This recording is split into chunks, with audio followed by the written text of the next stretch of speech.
what's going on in Brooklyn, Caleb? The Nets are not looking good. A lot of fans are not happy with what they're seeing in James Harden Yeah. right now. You AD's and you got to obviously think played. too, much more than that because they had like anti-vaxxers outside of the arena chanting "Let Kyrie play," and that's an issue. Like that's a whole different thing. Me and you agreed last time we recorded that hey, Kyrie has a right to do what he wants. We don't whether you agree with it or not. He does have a right to himself.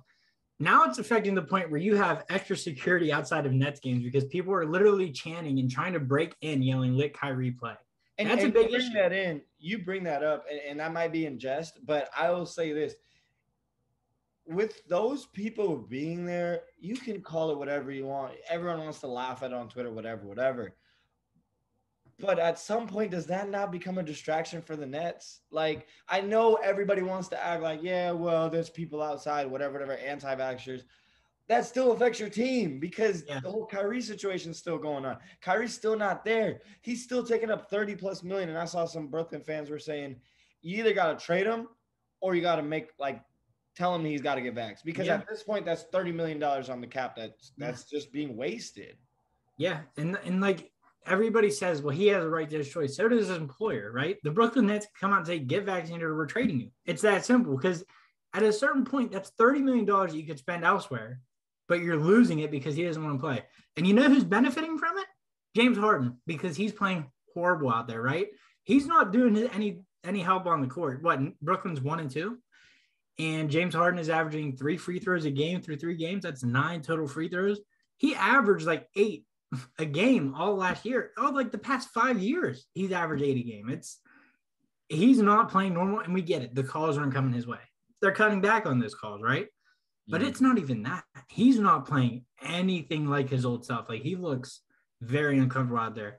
Averaging the rebounds, averaging the assists, right? 8 rebounds, 8 assists. The scoring is not there. He's averaging 18. Yes, free throws cut back, but he does not look at this. He doesn't look himself out there. He doesn't. I don't think he looks like himself at all. A lot of that might have to do with, as you mentioned, the whole rule change, and we'll get into that later. But when I look at a guy like James Harden and I look at a guy like Kevin Durant, I said it last week on the podcast. I don't care if Kyrie's not there. That's two of what the top 10 greatest players in the world. That team should be a championship contender. And the way they've played, the chemistry that they've lacked early on in the season, it's definitely been an alarming sound. I won't sit here and say I'm jumping off the Nets making it to the finals prediction yet, but it is something to keep note of. I would say right now, the whole rule change has affected James Harden's game. And if he can't adjust, we're going to see a very struggling Brooklyn Nets team. And who knows?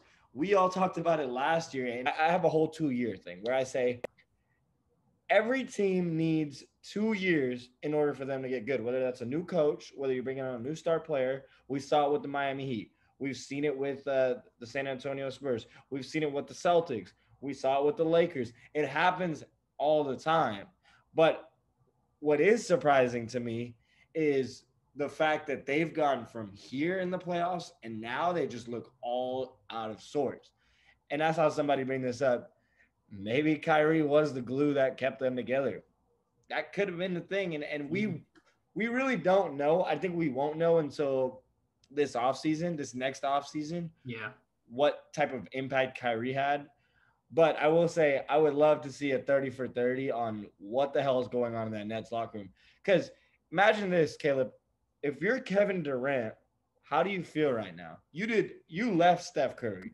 You left the Warriors. You went to Brooklyn with Kyrie. You talked to Kyrie. And all of a sudden, you're left once again on your own because Kyrie has some beliefs or whatever the case may be.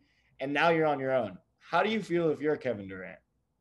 Sick to my stomach because you see what Steph's doing in Golden State right now and think like, man, you know, if he doesn't leave, they're sitting on it. Like they were already a dynasty, but if he doesn't leave and resigns there, oh my God, that's a team that runs. That's like Bill Russell's Celtics level of dominance they would be on, like unheard of, unprecedented levels. And, you know, to go from that to a guy who literally won't play because he doesn't want to get vaccinated, It sucks. And then you look to your right and you see a fat guy who's on an Antoine Walker career arc in terms of weight, and he's gaining weight and he's not good.